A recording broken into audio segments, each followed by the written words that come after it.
And welcome to another episode of All Things Conflict with me, your host, Maria Arpa. And today I am delighted to bring back for the third time my dear friend and peer, Robin Shohet, who's done two previous episodes, one on forgiveness and one on the art of supervision in the helping professions, as Robin is one of the country's leading experts on the use of supervision and the purpose of supervision in guiding us through our work when we are helping others. And today we're having an interesting conversation about punishment. You know, what is the purpose of punishment? Is it useful in society? How else might we think about the correcting our course when things go wrong in society? So let's dive in. Thank you.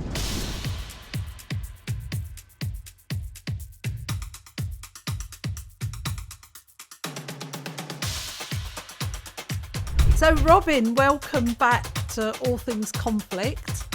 We've done a couple of episodes previously, which I think have been very rich in the content of the conversation.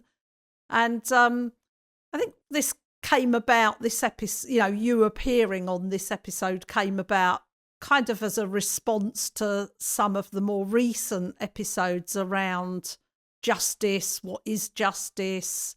How do we dispense justice in our society? And you had some really interesting thoughts. And once again, I felt this was a conversation worth sharing. Thank you. Yeah, I do have some strong thoughts around the whole idea of punishment. Great, talking my language. Yes, I find that okay. I'm sitting having dinner with some of my relatives, and I was just saying about I'd been to visit you in prison. I mean, not visit you in prison. You know what I mean? Join you in your prison work. Well, I do say as an aside that anyone that gets to know me will end up in prison. Okay, well, I landed up in prison, and it really led me to think these were some really decent blokes. I mean, I think you'd picked them well, and they were very committed. And I was thinking, why are we treating them so barbarous? I mean, I've thought this before; it wasn't a new thought. But anyway, so I was having a talk with my relatives. I just said I'd been to visit prison, and I said, just punishment is just ridiculous. And they went, "Oh, you're just soft. You're or trying to be kind." They said maybe I was just too kind. And I said, "No, I am absolutely pragmatic. It does not work. I'm not a kind person. I'm not an unkind person, but I'm it's not a label that sticks to me or is relevant. I just said it does not work." And they actually conceded that it didn't work. So I thought, well, they know it doesn't work. I know it. Why are they so invested in it? And they are typical of the population. They're not atypical, and they're decent people. I mean, I like them. And I thought, what is this urge to punish? And I got out a very old book that I'd had 30, 40 years ago called The Crime of Punishment. And I think it's a crime. And so what is this urge in us to really punish when it doesn't work? And that's where we started to talk. It's a really interesting topic because everybody knows it doesn't work. However, I think that it responds to several things. I mean, we could go in many directions here. So I'm going to just throw a couple of things out and see where that takes us. So it responds to the whole idea of a short, sharp shock. So we can just do something really quickly to shut everybody up. And what that does is it avoids us going into the depth and the feelings and how society has contributed to the things that we call crime. and how then we don't have to deal with the emotions and the trauma it might bring up in ourselves. So there's what it could bring up in ourselves if we really examine it. Then there's what we create in society of how we say we want to live together. And also, in some of the reading I've done, ostracization is a natural part of letting people know that we don't like their behaviour. So it's sort of an extension of that in some ways, but a terrible extension of that, or a warped extension of that. And then, of course, there's politics. And if you're in government for 4 years or 5 years, how are you going to prove results if you don't do things that are dramatic and quick and that you can count? So those are just some initial off-the-cuff thoughts. Where does that take you? I kind of go much more inward and look at what in me wants to punish. So it's not discounting anything you've said. I totally agree with it, but it was just like, I have that urge to punish. Oh, okay. So sometimes you have that urge to punish. Yes. Like if I'm having a row with my wife, I might, withdraw or say something nasty or something like that as a kind of form of retaliation. So I get very curious about this urge to punish. And well, I just want to jump in there because retaliation and punishment are not the same thing. Because retaliation, what you described was you being in the middle of something and having a reaction, and then of course what you dispense as a result of that reaction could be punitive, but you're in the middle of it. See, when I think about punishment, and I don't mind which way the conversation goes, but when I think about punishment, I think about people unaffected. They're not in the middle of it, making decisions to punish people from the outside as a sort of societal norm. So a judge, the police, the Crown Prosecution Service, in organisations and institutions, people who will go, in America when they do executions, members of the public can just go and watch an execution.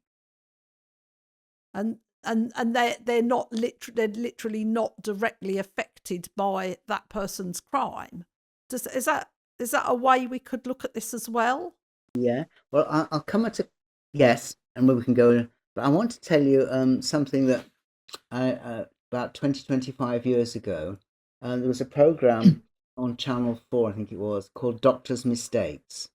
Oh, right, yeah. No, but I've read a lot about the statistics in America about how many doctors make mistakes, and it's actually, I think it's the biggest cause of death in the healthcare system or something. But that's not my thrust for what I'm about to say. So what they found out was that if doctors admitted their mistakes, the suing rates went down. Now that was really interesting, because if the suing rates go down, is it a bit like if jails don't work, why are we having them? If suing rate, so this it's well documented. This hospital did it, and everybody gained from it. They learned more. The relatives were forgiving because they said, we just want the truth. Anyone can make a mistake. Everything. 5 years later, they were giving a talk, and they said, why are we being held up as an example? Why isn't everybody doing it? It works. It makes everybody happier, because people will get out of business, all the lawyers and the so on.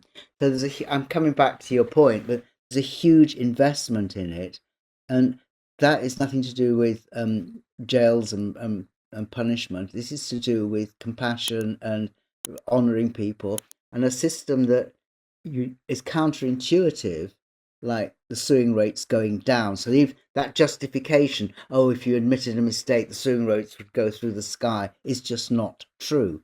People want the truth. And so Yeah. why is everyone doing restorative justice where people can go, I'm sorry, and I'll take the consequences? So do you see how it's all the same? It's all the same thing. We're not relating to people. We're having systems designed to stop connection with people, and that's how crime. So what I'm really saying is that the criminal justice system is a crime in itself. Yes, I completely see that, because the one thing we need more than anything is connection. I mean, obviously we need food and water and all that. But the thing is, I think it's really important to remember that it's hard to get food and shelter and rest and all those basic physical needs if you're not in connection with other people. You can go and live on your own in a cave. Your survival rate is likely to be pretty low if you have no connection to others. So in order to build safety, and we haven't brought that word up yet, because I think safety and what we believe about how we get to safety is at the heart of why we do the things we do, is the issue. And so therefore, when I hear you say the criminal justice system is a crime in itself, it makes total sense to me, because it prevents connection. Yes, exactly. And so why are we so invested in stopping connection? Well, that's interesting. So what immediately comes up for me is because we're terrified of the depth and level of intimacy that connection brings. In a world where transparency is talked about, but authority and the punitive nature of authority organisations makes people too scared to be transparent. I agree with you, and I was just thinking there's something else at play, and I wonder how it connects with what you've said. So I'll just think aloud. Yeah. And say it to you. Okay, so I think the biggest addiction that human beings have is the need to be right. Because what it does is it makes other people wrong, and therefore we cannot be in connection. If I'm invested in being right and you have a different opinion to me, I will not connect with you. If I'm curious, oh, Maria thinks X and I think Y, ooh, let's talk about it. But if I have my identity is built around need to be right, and I think X and you think Y, I go, she's off a rocker, she's a left-wing do-gooder, 100 ways in which I label you. So I think one of the things that destroy, you said about about fear of intimacy. I'm going to give you it's not an either or, a both and. That need to be right to protect my identity stops intimacy. Yes, and totally. And I believe that the need to be right is indoctrinated in. It isn't human nature. I'm hesitating about that one because I don't know is the answer to that. Mm-hmm. It's so deeply ingrained that now I can't decide whether it's original or whether it's indoctrinated or what it is. But I've got a suggestion for you that try this out. As soon as I believe I am Robin, and I'm only Robin, I will have to protect you back to your safety. I will have to protect Robin. If I believe I'm Robin, that's part of the universe and connected to everything, I'm not so invested in Robin, so therefore the need to be right and protect my identity will not be so strong.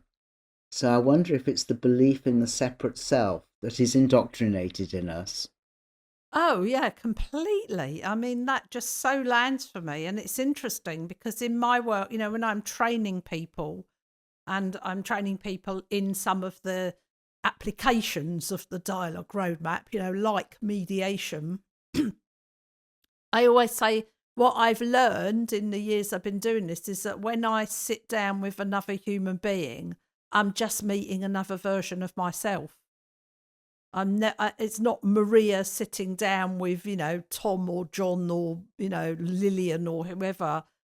We're just all meeting each other. We're just meeting versions of ourselves.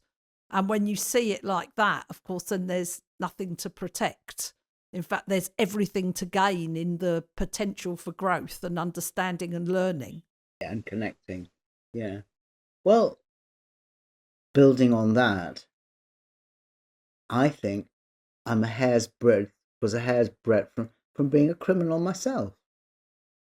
I mean, of course, I have been a criminal. I've, dodged fares and stolen things when I'm in my adolescence, just books and stuff, nothing particularly significant. But, and if I'd been caught, I'd have had a criminal record, and then I'd have been.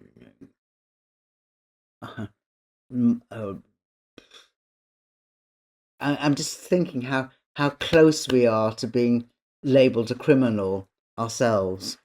Well, that spurs two things in me. So one is, that I often say that the fallacy of prison is the idea that we've swept up all the bad people and put them away so society can be safe, because all you have in prison are the people that have been caught, right? So that doesn't mean that there are thousands and millions of other people that just have not managed to get themselves caught yet.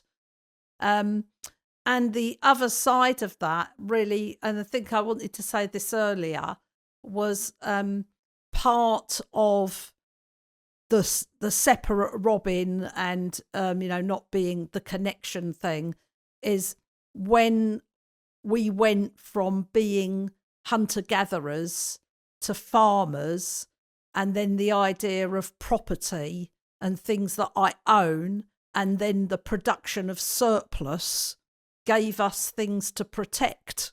Yep, I'll go with that. And so therefore then you had to start having things like laws to tell people that I've accumulated this and you're not allowed to have any of it because it's mine. And you could see how that might happen. And in fact, actually, it was really interesting because I worked with some Indigenous people a few years ago. In fact, I'm hoping to have one of those guys actually guest on the podcast. I think it would be really interesting. And there was a lot of discussion about some land that they had and whether they wanted to bring some animals onto that land, or some an orchard, and some of the discussion was, but as in our tradition, we're hunter gatherers, not farmers, and so there was this sense that beginning to farm might start problems, whereas what some people want to do is go back to their natural indigenous way of being in the world. Was I'm not saying anyone was right or wrong, but it was a really interesting discussion about every time we do something, every time we solve a problem, you create the next question. If we are conditioned to believe we're not all interconnected. Yes. It reminds me, I just had a thought then that I stayed with an Indian family in my 20s, which was lovely. And one day, one of the sisters of my friend came in and said, "Oh, we had a letter today." And they opened my letter. And it was like, we had a letter. Yeah. Jones, my wife, said, "Gosh, that was so not the Western culture." Yeah. Yeah. And I just saw it. Yes, we had a letter. It was my letter, but actually, and I didn't react at all to that. I didn't feel invaded. I felt, oh, I'm so much part of you that a letter to me is we had a letter. Yeah, I met a wonderful woman, and I honestly can't remember the name of the group that a religious or spiritual group that she was part of. I learned a lot from her. And then she had a calling to go to India to do the next level of her training. And one of the things she said was that the idea of individual or personal space wasn't it just didn't exist. So and she was sort of from the Western world. So when she wanted a bit of time alone, because she felt it was very intense, and she went up on the roof to sit and just, look at the stars or whatever it was. It was like a massive drama that they all came looking for her, and they wanted to know what was wrong, that she needed to separate herself. And it was such a learning for her. It just does remind me of my time in India, because I remember there was a wedding and we were going to go off for a walk the day after. And I said, oh, I'd rather go in the morning or something. And they said, oh, no, but nobody will be going. There'll only be about 7 or 8 people. And it was like, we want everyone to be at the same time. And it's just such a different, and there was such love there. And it's like we've become alienated from each other and from ourselves. And I don't know which comes first. But I guess my work is helping people reconnect with themselves, which is what I think the dialogue roadmap is all about. And I mean, I know you've done things on restorative justice, and maybe could talk a little bit about that and the psychology of it and why it's so important. Yeah, definitely.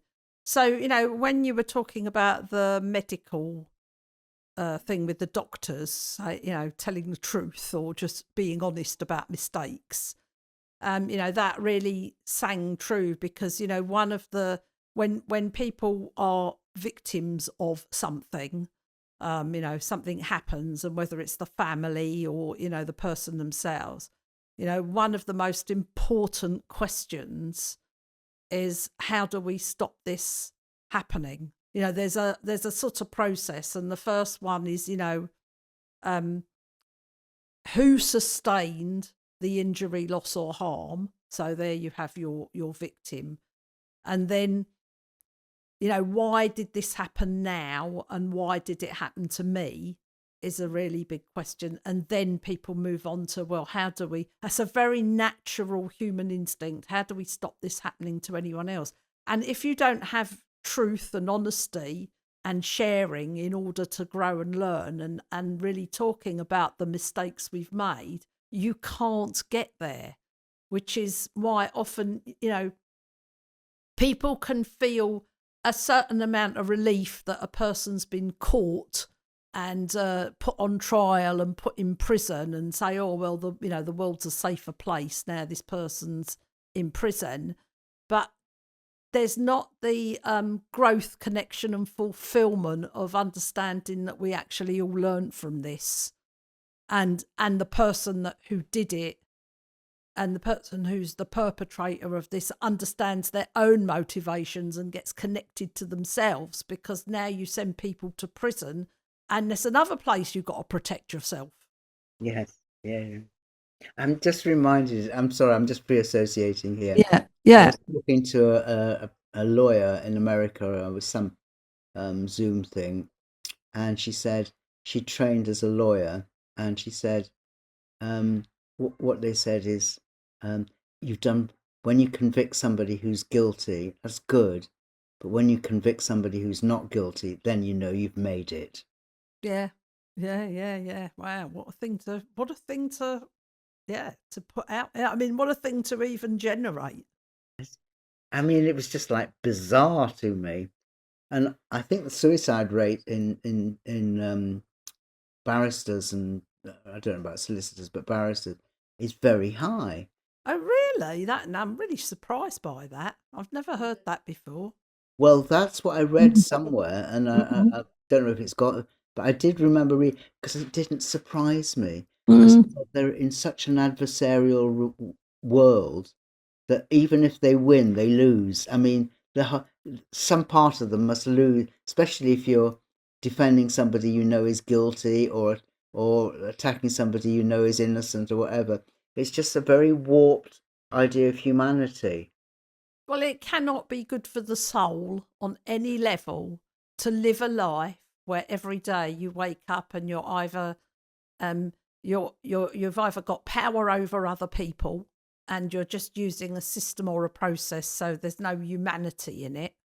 You're following a bunch of rules, to live a life where you are scared of your accrediting body or your regulator, or where you are forced into defense and attack, no matter how subtle, as a way of life for hours and hours every day. It has to damage your entire nervous system. It can't be good for the soul. It has to damage every cell in your body at some level. I think so too. I do remember reading it. So, I mean, maybe we could look it up, but the suicide rate was quite high. And for GPs as well, I think. I think there are a number of professions where there are quite high suicide rates. Yeah. GPs doesn't surprise me because you're absorbing so much distress and you're not being given the way to follow through. You're allowed 6 minutes per patient. Yeah. Crazy. And the whole system of forcing people out, like, GPs are leaving in droves now. And it's like we're devising systems that alienate us from each other.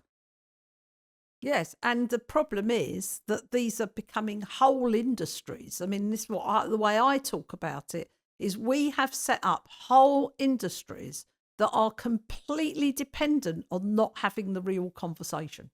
Yes, absolutely. I mean, the whole criminal justice system is not having the real conversation. It's intellectualizing something, if it can get as far as being intellectual, because in many ways it's very primitive. But it's about, ripping the humanity out and never being able to have the real conversation, because once you're in that system and on that conveyor belt, you have to be really careful. Everyone in that system, whether you are the perpetrator, whether you're a lawyer, everyone has to be really careful what they say.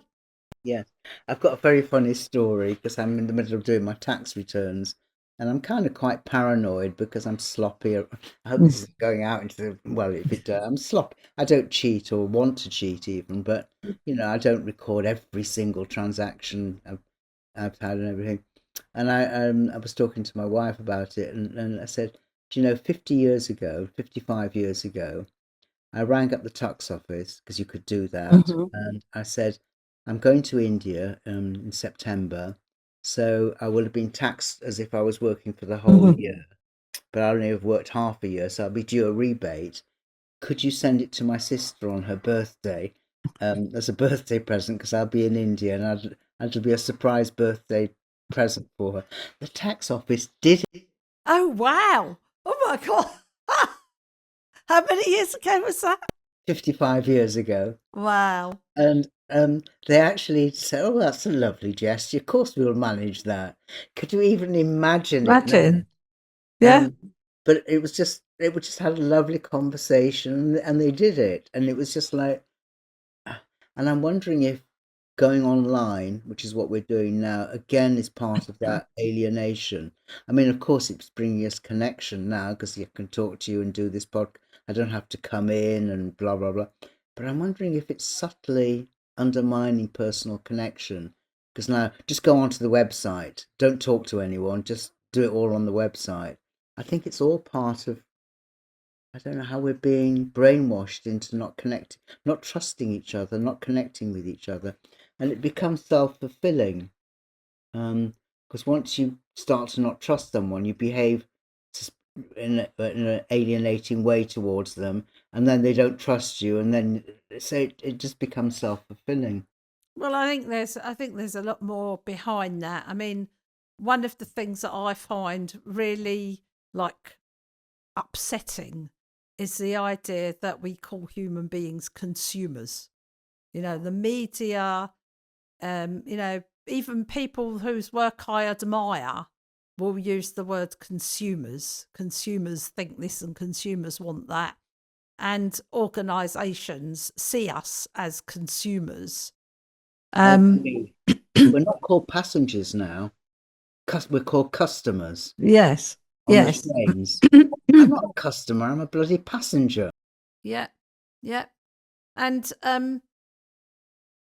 so once we've started calling people consumers, and then small businesses can't compete with larger businesses, so you have these huge companies that have millions of consumers or subscribers or customers, and then they start working on a 95% customer happiness.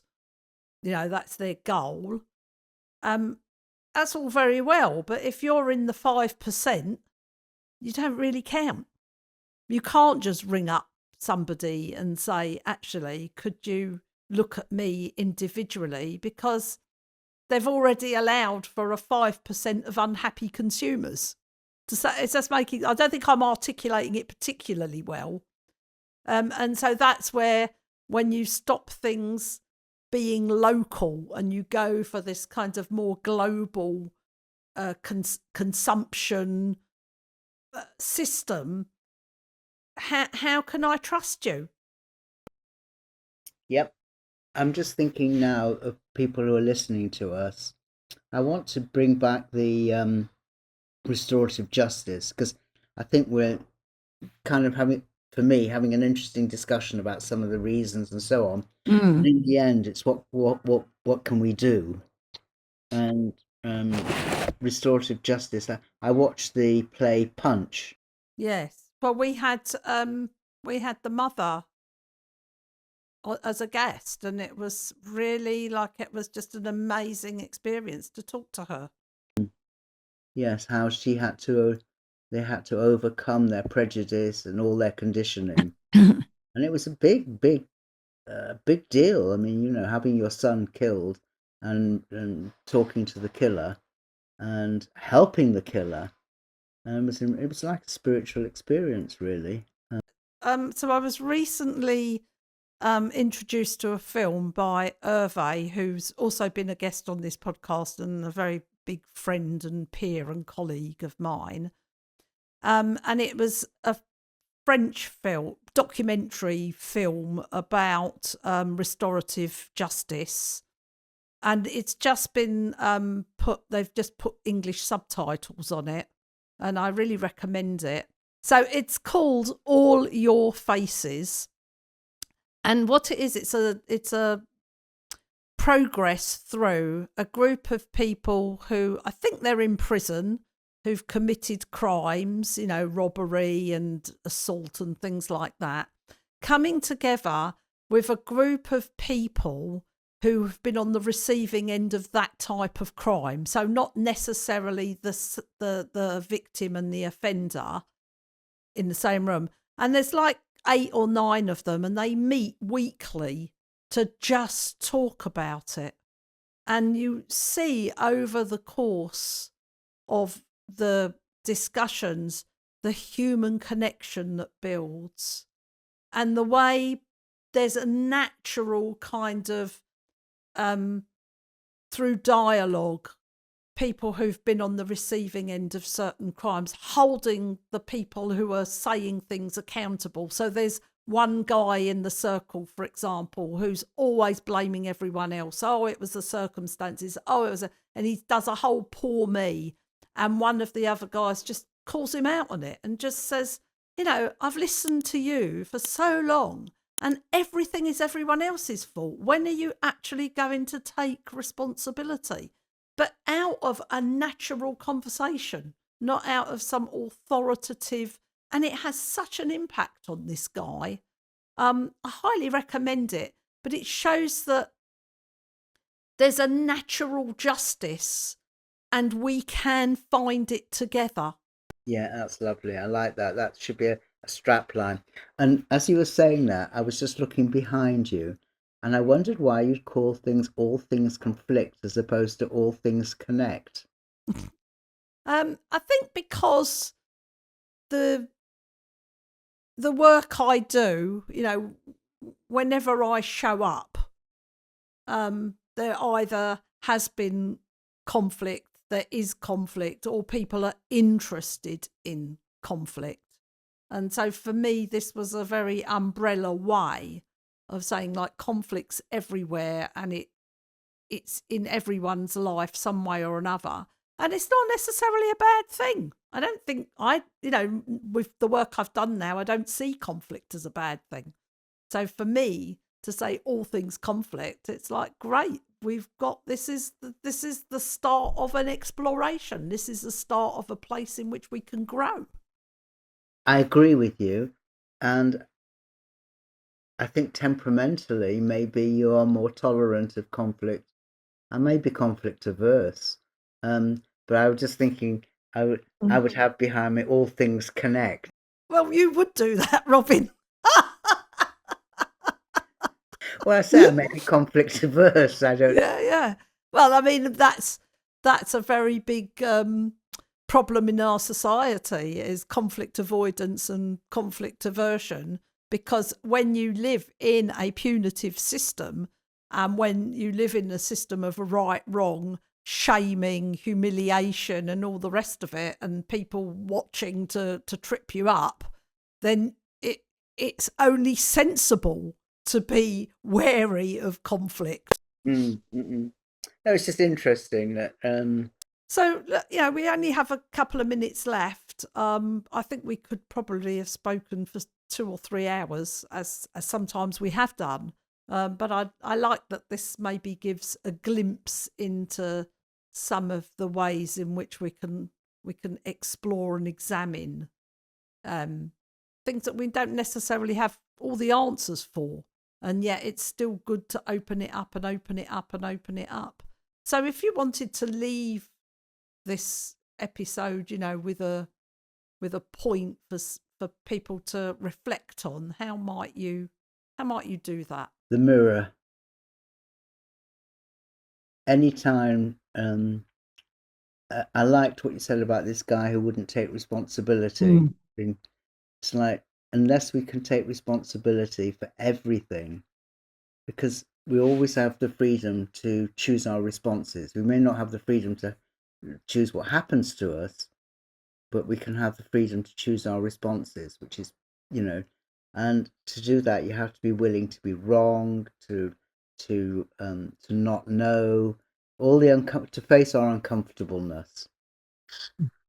And I think we don't want to do that. I don't want to do that. I notice when I have discomfort, I want to run. I think that's, knowing you the way I do, I think that might be your first triggered response. But I do know that then you will quite quickly look in the mirror.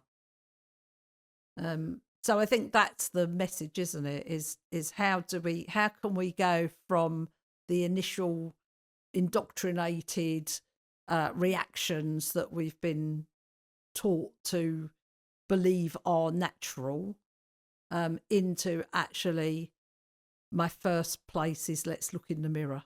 Yeah. What a lovely way to end this episode. Thank you. Thank you. It's been a delight. Thanks, Robin.